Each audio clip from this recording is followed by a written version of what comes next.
الحمد لله رب العالمين والصلاة والسلام على أشرف الأنبياء والمرسلين وعلى آله وأصحابه وذرياته وأهل بيته أجمعين گرانو کتونکو السلام علیکم ورحمۃ اللہ تعالی وبرکاتہ.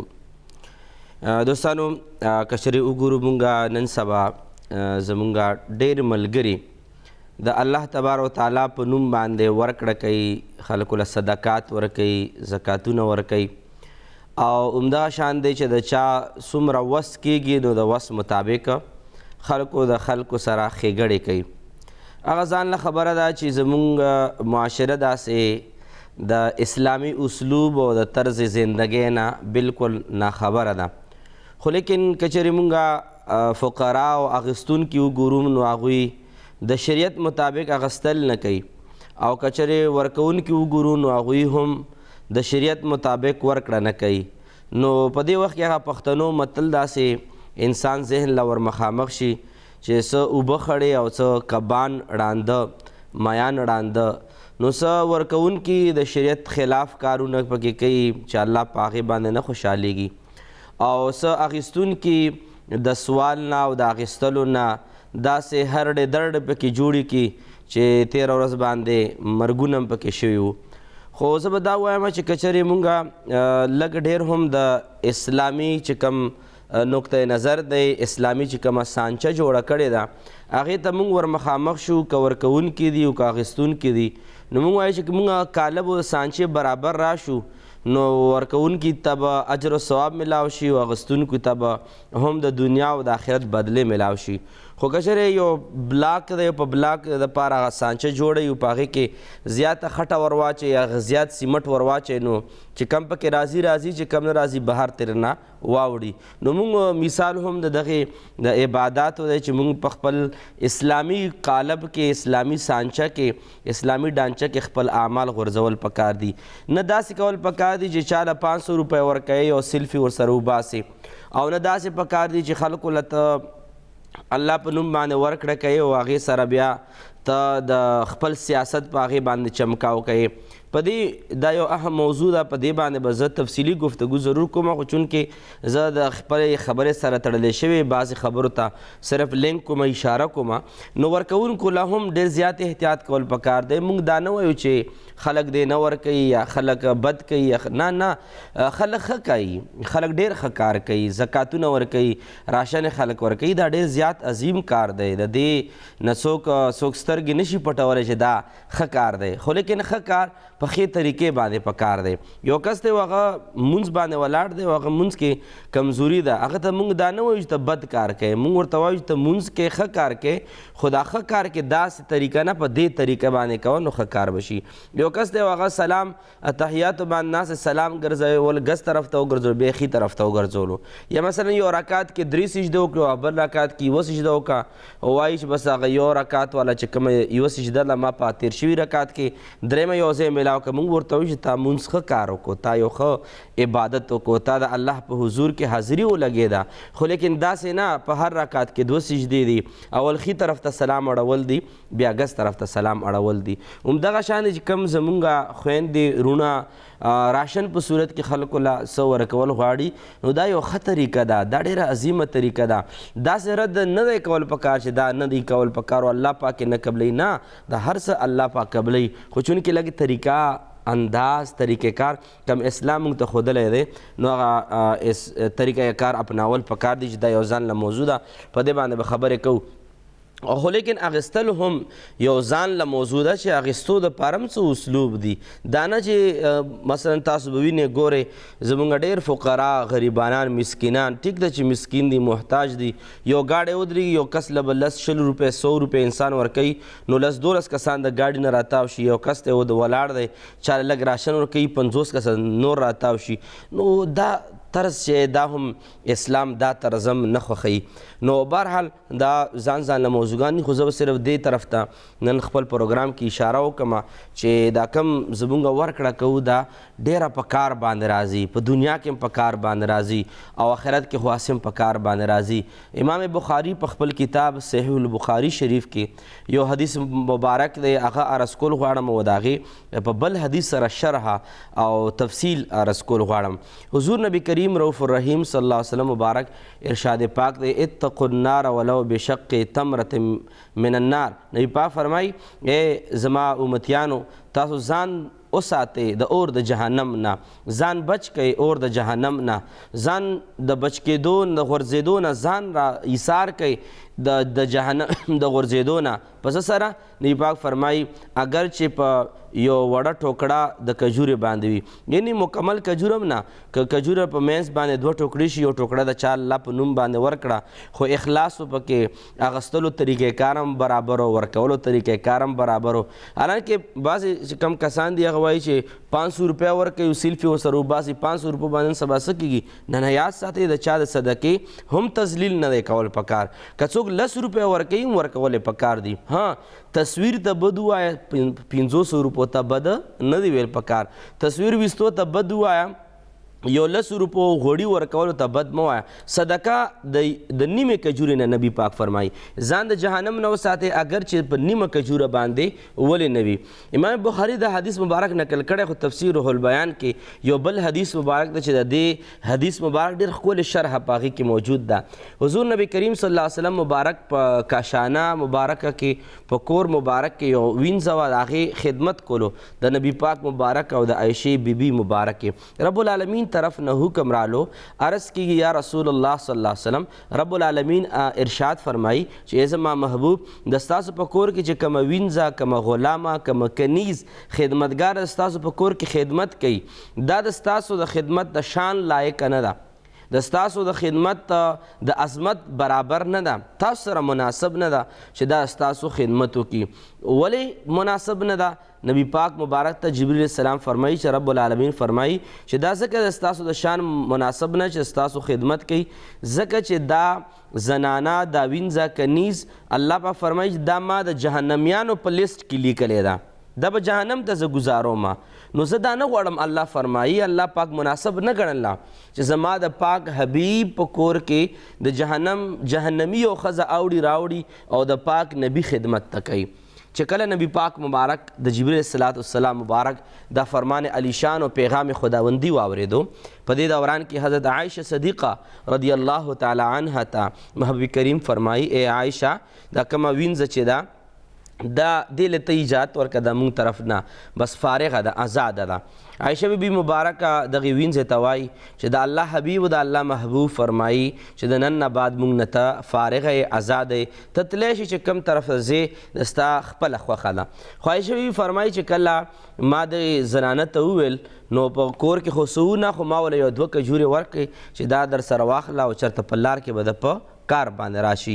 د یو کجوره دغې زنانه دغې کنیز وینځي وخوړه او د بله کجوره لا په لاس کې ده چې مزل کوي په لار کې څه ګوري چې یو سوالګر یې څوک راغی وایي چې الله په نوم باندې څه راکړه. دغې کنیز سره خو څه نه وو ځکه چې خپله وینځه وه، خو لیکن د 2 کجورو نه یو کجوره ورسره پاتې شوې وه. دې سوچ کوي چې څه خو شته نه، خو د الله پاک نوم واسطه یې مال راکړه، زه یې واپس کولی نه شم. همغه یو کجوره یې وله ورکړه چې دا د الله په نوم باندې واخله. بس دا الله په نوم باندې ورکولو چې د عرش نه واپس حضرت جبرائیل علیه السلام دربار مصطفی صلی الله علیه وسلم مبارک ته حاضر شو او عرض کوي یا رسول الله صلی الله علیه وسلم کومه وینځه چې تاسو اوس وشړله او تاسو کومه فارغه کا هغه واپس راولې. الله پاک فرمایي چې ما د هغې نوم د جهنمیانو نه کټ کو او د جنتیانو په نوم کې جنتیانو په لیست کې ما ولیکلو، او وجه دا ده چې دغې زنانه د ما په نوم باندې د یو کجورې صدقه وکړه، صرف د یو کجورې صدقې په بدولت باندې په نتیجه باندې ما د هغې نوم د جهنمیانو د لیست نه وران کو او ما د جنتیانو په لیست کې د هغې نوم ولیکلو. یا رسول الله صلی الله علیه وسلم تاسو واپس ښځه راولئ، اوس مناسب شوه چې هغه ایمانداره شوه او اوس د کمال حیا او کمال ایمان ته ورسېده، اوس ستاسو خدمت کولی شي. نبی پاک مبارک هغه وینځه چې دا واپس راوسته. دوستانو ما مقصد و غرض داو چې د چا به یو کجورې وس کېږي، رمضان مبارک را روان دی، خلک به روجې انشاءالله العزیز نیسي، سره د قبولیت نه دی الله پاک به موږ ستاسو باندې راولي. چا به د کجورې وس کېږي، چا به د وړو وس کېږي، چا به د چینې وس کېږي، چا به د غوړو وس کېږي، چا به راشن کې څه هم وي، چا به څوک چاله به دعایي ورکوي، چاله به څوک به ډاکټر فیس ادا کوي. غرض دا چې ډاکټران به وي هغه به الله په نوم باندې غریبانان نه فیس نه اخلي. چېرته دعایه میډیسن دکاندار به وي هغه به څه ناڅه دعایانې به الله په نوم باندې ورکوي چې به دا پیسې درته پاتې. څه وړو والا به غټ میل به وي یا نور به داسې وي هغه به الله په نوم باندې وړه ورکوي. څوک به جنرل سټور والی، څوک به چای ورکوي، څوک به کاوې چای ورکوي. غرض دا چې د چا صدقه کلم کمزورې نه ده. د 1 روپۍ صدقې نه واخله تر 1 ارب روپو پورې چې څومره صدقات دي د دربار الهي کې د هغې وقعت شته، د هغې مقام شته، د هغې معیار شته. چرته هم صدقه بې ځایه نه ځي خو ضایع کېږي کله. دغه صدقه د قبولیت نه کم یو څیز حایل په هغې منځ کې جوړي، کم څیز د قبولیت نه منې کوي، کم یو څیز صدقې ته تباهي ور مخامخ کوي، کم یو څیز په لکونو روپو باندې صدقات وکړي انسان د هغې ثوابونو اجرونو نه دنیاوي اخروي بدلو نه انسان محرومه پاتې شي. په دغې موضوع باندې انشاءالله سبا خبرې اترې کوو. خو صرف ما پیغام دا و چې زمونږ ګورو چې زمونږ ډېر زیات حقداران دي، هغوی ته خلک حقونه ورکوي، هغوی ته صدقات ورکوي. نو چرته هم دوستانو دا حدیث مبارک پیغام صرف په یو نقطه نظر ما وړاندې کو، چرته صدقې د چا ته سپک ونه ګورئ. کجورم صدقه ده، نیمه کجورم صدقه ده، خو کچرې انسان د الله په جناب کې په اخلاص سره دا نیمه کجوره صدقه هم ور وړاندې کړي، انسان د جهنم نه پناه موندی شي، انسان باندې جنت واجب کولی شي. هغه نیمې کجورې صدقه د چا صدقې ته سپک نه دي کتل پکار. پته نه چې د چا صدقه به دربار الهي کې مقبوله او منظوره وي. رب العالمین د مونږ صدقات ورکول هم نصیب کی او د صدقاتو بدلی د الله پاک په دواړه جهانه موږ ستاسو نصیب وفرمایي. دوستانو دا یو پیغام ستاسو په وړاندې ما عرض کولو چونکې زموږ هم د دغې معاشرې یو حصه یو، کله چرته ګرځو، کله چرته لاړ شي نصیبه مونږ کله چرته بوځي، نو موږ وینو ګورو حالاتو واقعاتو خلکو نه اورو ګورو چې سم ماته داسې محسوس شي زه به خپلو کتونکو ته په پروګرام کې پیغام ورکوم، نو هغه خبره زه ځان سره نوټ کم او بیا د احادیثو مبارکو په رڼا کې د هغې څه تلاش وکړم د خپل کمزوري او کم علم مطابق. نو ما دا څیز محسوس کړی و چې یو بل صدقو ته خلکو لږ سپک کتل، یو بل پسې خلکو خبرې کولې چې دا به څه وي دا به څه وي، په دې باندې څوک څه کېږي، او داسې خبرې کول چې دا روایت تاسو تلاش کوئ، نو داسې خبرې چې دا صدقه به نه قبلیږي، دا خو ډېره کمه صدقه ده، الله پاک خو دې صدقې ته ضرورت نشته، غریبانو په دې باندې څه وشي. داسې کلمات د صدقاتو باره کې استعمالول، تاسو تاریخ وګورئ، احادیث و شروحات وګورئ، نو دا کلمات و داسې خبرې چې دا به د کافرانو طریقې کار او مسلمانو طریقې کار دا دی چې نیمه کجوره وي، په اخلاص ته وي، رب العالمین رضا دپاره وي، انسان جنت ته داخلولی شي. خجی موږ سره په لاین باندې څوک دی؟ السلام علیکم. وعلیکم السلام. مفتی صاحب څنګه چل خیر دی؟ الحمدلله. جی څوک او د کم ځای نه؟ فرمان مردان خبرې کوم جی. فرمان مردان نه جی. خجی فرمان صاحب څنګه خیر دی؟ خیر دی، تاسو دعا ده جی. تاسو خیر جی؟ الله کرم دی جی. تاسو خپل حال وایي جی؟ خیر دی جی. موږ د مردان شوګر مل کې پاتې کیږو. شوګر مل کې؟ او جی دنه شوګر مل کې دنه کالونی دی جی. جی. نو دې کې جی یو جمعات دی، نو مالکان وی چې دلته به مونږ نه کوي، نو مونږ په کالونی کې څه به بیټکونه کې جی او څه په کورونه کې لکه پنځه جمع حاضر وخت کې په کالونی کې کېږي جی. څوک وایي چې جمعات کې جمع مه کوئ؟ جی چې کوم د مل افسران نیکان دي هغې ډر کړی جی، لکه کرونا وایرس دی نو وي جمعات ته به نه راځي جی. جی. نو جی مونږ په کالونی کې څه په بیټکونه کې څه په کورونه کې لکه حاضر وخت کې پنځه جمع کېږي که نه جی؟ کورونو کې کېږي؟ جی څه په کور کې کېږي، لکه 10-12 کسان ولاړې سیواني او څه په بیټکونو کې کېږي جی. جی. نو دا جی درېیمه جمعه ده چې لکه مونږ د جمعې مونږ نه کوو، نو تېر شوي جمعې کې د کسان وي جي چې لکه څه مفتیان وي چې یو حافظ خطبو کې نو جمعې مونځ کېږي، او دلته لکه حافظ صاحب اعلان وکړو چې جی چې لکه داسې مونږ د جمعې نه کېږي جی. نو ما دا تپوس کولی مې چې لکه داسې اوس بیټک کېږي لکه یو کس خطبو کې نو د هغې جمعې مونځ کېږي که نه کېږي جی؟ جی. نو موږ دا درې وانه جمعې چې موږ د جمعې مونځ نه کو صرف د غرمې مونځ کو جی زمونږ لکه کالونی کې دا سیستم دی جی چې لکه زه بهر ووتم نو زه چې بیا دننه راشم زه به بیا 3 ورځې پس بهر وځم 3 ورځې نه پس زه نشم وتی او نه دننه څوک راتلی شي کالونی ته جی زمونږ دا او دویم جی زمونږ کور والا خوب لیدلی دی جی دا شب قدر دا شپه ده جی دې باندې ټوله شپه عبادت کرو چې مونږ نه پس وده شوه سارې نو خوب یې لیدلی جی چې صورت یاسین سبق یې پکې وی او حاضر وخت کې جی هغه بیماره ده وړو ښه جی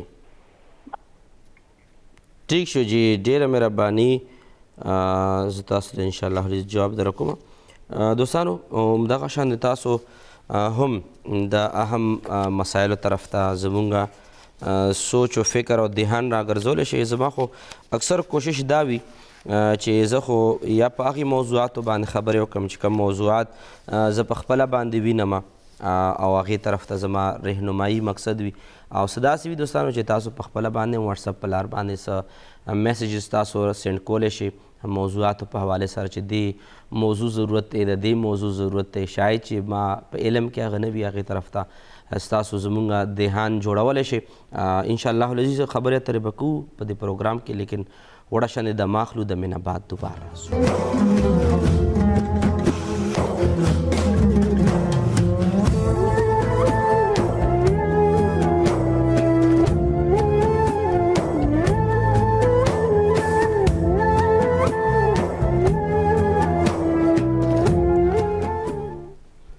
السلام علیکم ورحمت الله تعالی وبرکاته دوستانو زموږ سره بسکرم شاه صاحب د منګل په ورځ باندې موږ سره خبرې اترې کړې وې چونکې بیا بود په ورځ باندې خصوصي خپرونه او هغې کې هم جوابات میلاو نه شول جمعرات په ورځ باندې هم او بیا جمعې په ورځ په ترجمې پروګرام نو بسکرم شاه صاحب یو 3 سوالات پاتې هغې طرف ته هم راځو د ستاسو کالز به هم را روان وي او میسیجز ته هم برخه ورکوو موږ سره چې کوم 2 نمبر سوال پاتې و د بسکرم شاه صاحب د اکوړ خټک نه چې جرګه کې چې کم کسان ملکانان وغیره وي جرګیوال وي هغوی یو بل نه پیسې اخلي د پیسې اخیستل جایز دي او که نه لازمه خبره ده چې دا نن سبا موږ هم دغې پښتنې معاشرې حصې وینو ګورو نن سبا چې کم په جرګه کې پیسې اخیستلی کېږي نو دا ټول ناروا دي الا ماشاءالله وجه دا ده چې په جرګه کې پیسو اخیستلو مقصد یې دا وي چې موږ به دا د جرګه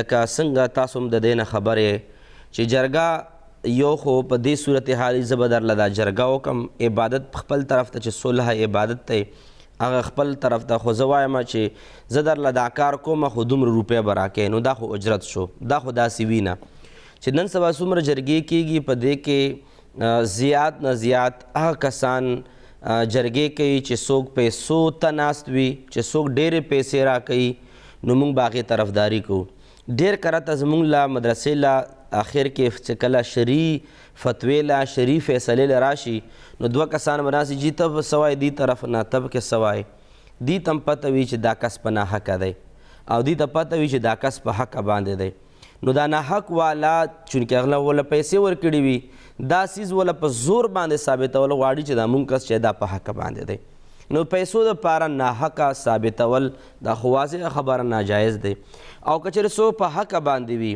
او د دپاره اخته وي هغه وله پیسې ورکړي دا بل طرف چونکې هغه یا مالداره وي یا لږ زور وي لږ څه اثر رسوخ رسیږي هغه وله پیسې ورکړي چې ته د هغه طرفداري کوه څه ناڅه په حق باندې ودرېږه څه ناڅه په دې پیسو باندې مونږ درله لکه څنګه وکیلان پیسې اخلي او بدلیږي را بدلیږي یاد ساتئ دا ټول چې دا ناروا دي او دا د ناروا په زمره کې راځي هغې باندې تفصیل زیات دی خو په لنډو الفاظو ما تاسو ته عرض وکړو عیسائی باندې سلام اچول جایز دي که نه بسکرم شاه وایي عیسائی باندې سلام اچول نشته دی که چېرې یو غیر مسلمه کس په چا باندې سلام واچي نو ته به ورته وایې چې وعلیکم هغه چا هر څه درته وایي السلام علیکم درته وایي سم درته وایي ته به ورته چې وعلیکم یعنې مطلب چې تا څه ویل هغه په تا باندې وي او ته په غیر مسلمه باندې سلام نه اچوې ولې ځکه چې سلام دعا ده او کافر دپاره د سلامتیا دعا په دې بنیاد باندې شي کولی چې دا د الله د رحم قابل نه دی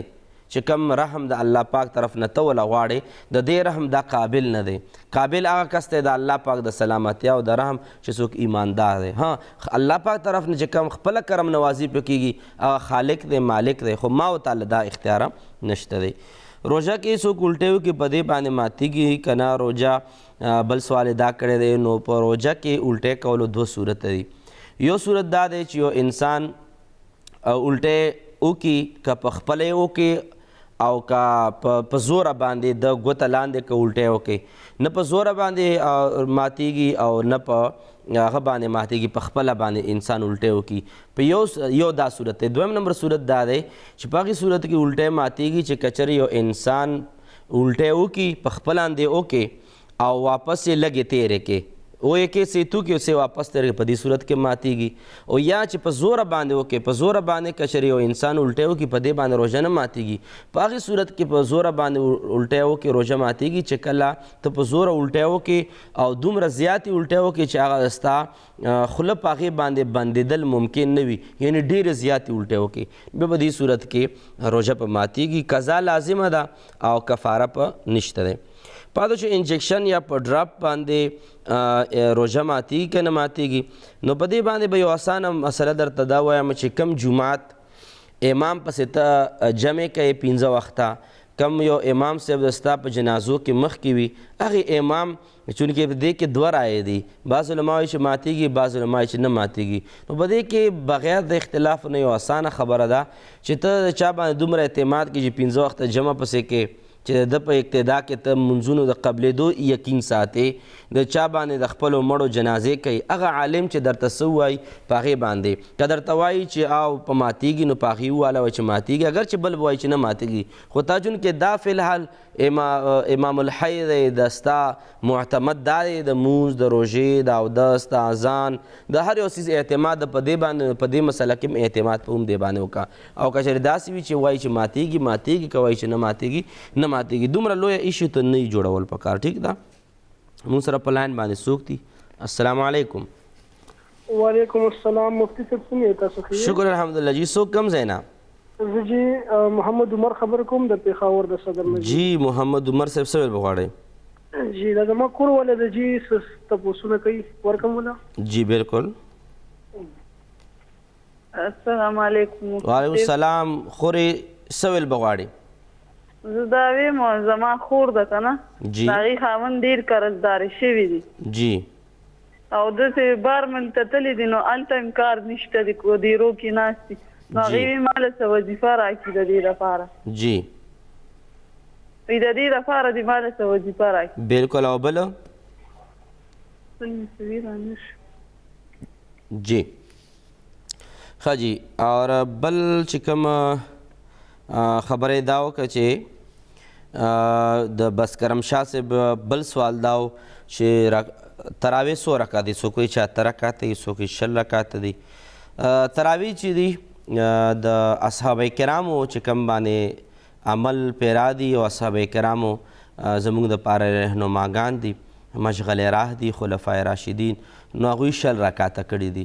نو 6 رکعته مسنون تراویح دي، 6 رکعته کول پکار دي. که څوک 8 رکعته کوي نو زه کله ناکله علماو ته هم ډېر حیران شم او عوامو ته خو حیران څه کوي چې په حیرانتیا کې انسان ورک شي چې بعضې مسایل چې کومو باندې سټینډ اخیستل پکار وي هغه مسایل انتهایی ایزی اخلي، که علما دي او که زموږ عوام دي ډېر زیات ایزی واخلي. بعضې علما عرض کومه بې ادبي معاف، اکثر علما نه، او بعضې چې کوم مسایلو باندې دومره غټ سټینډ نه دی اخیستل پکار، دومره زیات زور نه ورکول پکار، هغې باندې موږ دومره زیات زور واخلو چې بیا په کومو عقایدو کې موږ لږ ډېر سره مخکې وروستو اختلافات وي، نو په هغې باندې د کفر او د شرک فتوو بارانونه شروع شي.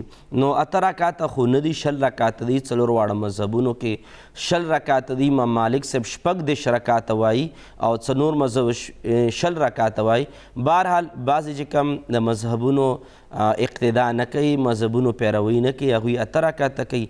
زه به دا ووایم چې هغوی 8 رکعته کوي، 8 رکعتو ثواب به میلاویږي. او چې څوک 20 رکعته کوي او چې کوم مسنون 20 رکعته دي نو د 20 رکعتو ثواب ورته میلاویږي. څوک یو 8 رکعته نفل کوي او بل 20 رکعته نفل کوي نو هغه ته به 8 رکعتو نفل میلاو شي، هغه ته به 20 رکعتو میلاو شي. نور باقاعده د 4 واړو مذهبونو کې هغه دا ده چې 20 رکعتو نه کم تراویح نشته دی او کول هم 20 رکعته کول پکار دي. که څوک یې په جمع کوي، که څوک یې ځان له کوي، که څوک نارینه دی، که څوک زنانه دی. او دا هم په تیر ووایم که څوک سبا له روژه نیسي او که نه نیسي تراویح به کوي. السلام علیکم. السلام علیکم. وعلیکم السلام. جی څوک کوم ځای نه؟ پرویز حیات آباد نه. جی پرویز صاحب تقریبا ډېر وخت بعد د کال میلاو شو. او جی دا سره ملاقات نه شوی ډېر وخت نه. او جی بس څه پکې جوماتونه خلکو بند کړي دي او څه تاسو غیر حاضر شوي یې؟ جی جی جی ها ما یو خدا سوال دی جی چې تاسو دا ویلو چې مستحق سپین پوشه لټوي جی هغې له به دغه ورکوي. جی نو سپین پوشه موږ څنګه ولټوو؟ زموږ خو چاپېره ټول لوی بنګلې دي، هغې کې د خلک دي، دا به چېرته نه موږ پیدا کوو؟ څنګه به یې لټوو؟ تاسو یې مه پیدا کوئ. که تاسو یې نشئ پیدا کولی داسې کسانو له یې ورکئ پیسې امانتن چې کم کسان سفید پوش پیدا کولی شي. او جی لکه مثلا زه به تاسو ته ووایم زه پیسې ورکوم او ما ته په 4 طرفونو باندې زه بنګلو کې اوسېږم، دې طرف ته 2 کاناله ده او بل طرف ته 3 کاناله او بل طرف ته ټول مالدار اوسېږي. نو چې دغې بنګلو نه انسان لږ راوځي نو سفید پوش کسان میلاویږي، په کور کې میلاویږي، په کلي کې میلاویږي، په وطن کې میلاویږي. او څوک چېرته اوسېږي یو بل سره رایې مشوره وکړي دا څوک وي. په دا بنګلو کې به داسې کسان زه تا ته وښیم چې هغوی یو ټیم روټۍ خوري او بل ټیم یې نه خوري. جی دویمه خبره ده چې دا که څوک تاسو ته ووایي چې زه داسې خلک پیژنم چې هغې او زما رشته داران دي هغې مستحق دي زکات، نو هغه د هغې دپاره مونږ د دریم کړي سړي له ورکولی شو زکات چې د هغې کې تقسیم کړي هغې لکه نږدې نه لري چېرته. تاسو اعتماد په وي چې دا کس به مستحقو ته پیسې ورسوي؟ جی چې تاسو اعتماد وي بالکل. ما خو همدغه مشوره تاسو له درکړه چې تاسو ته نه معلوم بل چا ته معلوم وي، هغوی واقعي د امانت کې خیانت نه کوي. لکه نن په سوشل میډیا باندې یو ویډیو وچلېده چې هغه 12,000 روپۍ کمې تقسیمیږي نو بعض زنانه وله یې 11,500 ورکړي، هغه 500 روپۍ جیب کې خودي بس اوس په جیل کې دی. او جی نو اعتماد د چا باندې وي نور بیا تاسو ظاهر ته ګورئ، ظاهر اعتماد شته پې که نور بیا وروستو پکې د غبن وکړو کمې زیاتې وکړو هغه پوه شه الله پاک پوه شه، خو چې تاسو ظاهر اعتماد وي تاسو ته به اجر و ثواب میلاویږي. سوالونه خو ډېر جمع دي خو صرف خلکو له به موقع ورکوم. یو بل سوال دی هغه ورځ تاسو فرمایلي یو دغه متعلق قضا عمرې متعلق جی کم تاسو نه منځونه قضا شوي جی تاسو ویلي چې د مازدیګر مونځ پس هم کولی شئ، د سهار نور راختول هم پس هم کولی شئ. دا خو مکروه ټایم دی دی چې مونږ قضا والا منځونه کولی شو. ښه جی ټیک ده، تاسو له جواب در کوم. ټیک شو، ډېره مهرباني. زموږ سره پرویز صاحب ډېر سنجیده شخصیت دی، کله کله جمعې مونځ له جومات ته راځي نو هغوی چې کله ما سره میلاو شوي هغوی د دین باره کې ضرور ما نه پوښتنه کړې ده. په واتساپ زما چې کوم پرسنل نمبر دی هغې باره کې چې کله هم پوښتنه کړې ده ټو دی پوینټ پوښتنه کوي او ډېر احتیاط کوي په دین. الله پاک د موږ له عمل کو توفیق نصیب وفرمایي. خبرې اترې خو ډېرې زیاتې موږ به راځو د فرمان سوال کړی د مردان نه چې شوګر میل کې او موږ منځونه کور کې اوس کولی شو جمعې والا که نه شو کولی. یو اهم سوال دی خو لیکن جواب ورکومه د یو وړې دمې نه بعد.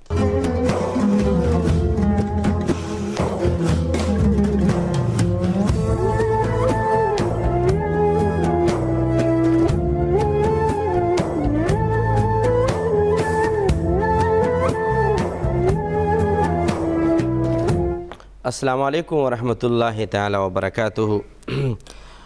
فرمان مردان نوایي چې مونږ شوګر میل کې یو د هغې یو کالونی ده، جومات ته څوک نه پرېږدي، مونږ 3 و 4 ځایونو کې بیټکونو کې جمع کېږي د جمعې والا، نو دا جایز ده که نه؟ دوستانو یاد ساتئ د جمعې جمع دپاره جومات چې دا شرط نه دی. تفصیلی گفتگو خو نه عرض کومه خو لیکن چند چې کوم ضروري خبرې د عرض کوم د جمعې جمع دپاره جماعت چې دا شرط نه دی نو که چېرې داسې یو ځای وي چې په هغې کې یقیني طور باندې څه متاثره کرونا وایرس مریضان وي او هغه علاقه یا محله یې بالکل بنده کړي وي او په هغې کې یقیني طور باندې خدشات ډیر وي چې دا کسان که چېرې جمع کې یو ځای شي سره نو بیا به دا متاثره کیږي او متاثره کسان هم پکې موجود وي داسې حالات واقعات جوړ شوي وي نو بیا یو کس د مریض په حکم کې وي نو بیا په مریض باندې د جمعې جمع نشته دی خو که چېرې نن سبا حالات واقعات مونږ وګورو نو احتیاط خو ضرور پکار دی خو چونکې جوماتونو کې پابندي لګېدلې ده او عوام الناس د دیندارۍ سره د دین سره شوق ساتي نو که چېرې څوک په بیټکونو کې او په کورونو کې د امام نه علاوه 3 کسان مقتدیان وي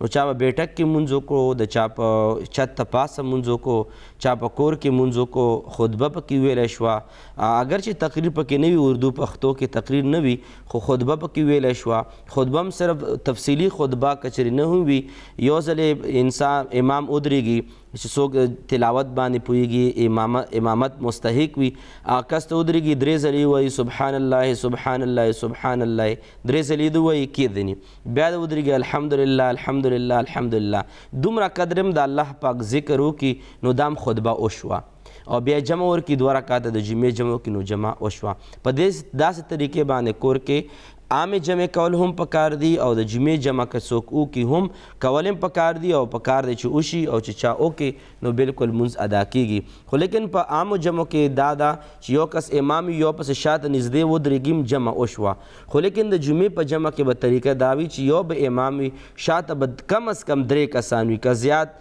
هر څومره کسان وي خو چې کم از کم 3 کسان د امام نه علاوه وي نو جمعې جمع کیږي او په عامه جمع کې 2 کسان هم جمع کولی شي السلام علیکم السلام علیکم جی وعلیکم السلام جی څوک کوم ځای نه آمنه خبر کوم پېښور نه مفتي صاحب څنګه جی آمنه خور څه ویل بغواړئ جی مفتي صاحب زما یو سوال دی تاسو نه چې زما یو ماشوم شو د روجو کې جی نو هغه ماشوم له پیم ورکوم او روجې مطلب ما روجو کې شو نو روجې لکه ما پکې 15 روجې نیولې دي خو سره روجې پاتې دي ماته نو لکه مطلب ډېر خلک وایي چې بله روجه پرې راشي دې روجو ګناه ده چې داسې خبره خو به دي نه وي ښه جی بل بس جی دا سوال مې کولو جی او بل دا ماشومان کور کې ډېر زیات دي نظر وي بس نظر کې زر زر راځي بیماري دي هر وخت لکه بس بیماران وي جی نو مې که داسې لکه مطلب دواړه هلکان دي د خیره نو مطلب څه وظیفه یا د دې دپاره یا څه نظر څه مطلب تعویض معویض غاړه کې ورته واچو لکه تاسو خولی شئ ټیک شو زه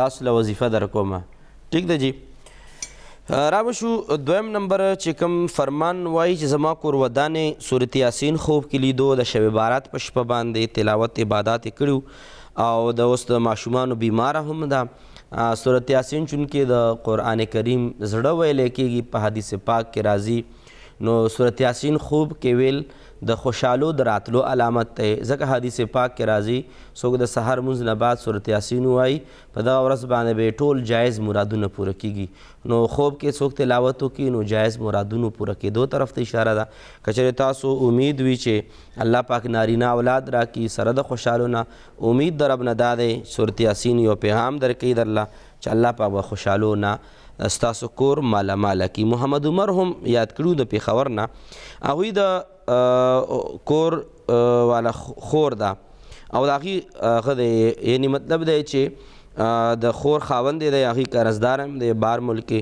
څه کار روزګار هم ورته نه میلاویږي حاسم حالات داسې دي نو د دې دپاره به 2 وظیفې تاسو خور له درکو د محمد عمر کور ودان یو خو دا چې یا کریمو یا وکیلو به 1100 بار وایي یا کریمو یا وکیلو او همدغه شانې به 101 ځلې صورت قریش به وایي 101 ځلې کم از کم 140 ځلې زیات نه زیات 101 ځلې صورت قریش مطلب لإیلاف قریش دا صورت به وایي او د دې نه علاوه یا کریمو یا وکیلو پرویز صاحب سفید پوش کسان خلکو ته معلوم دی هغوی سره مشوره تاسو وکړئ چې مستحق دی او هغه خپل رشتهدارو کې یا ستا په رشتهدارو کې تقسیموي او سفید پوش کسان پیژني اعتماد دی بالکل ورکولی شي او د پاتې شو د سحر مونځ نه مخکې وروستو قضا مونځ جایز دی، نفل مکروه دی، نفل مکروه دی.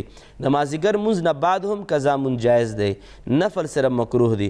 سحر مونځ نه مخکې وروستو د مازدیګر نه بعد او د ماښام نه مخکې په دې وختونو کې نفل کول مکروه دی.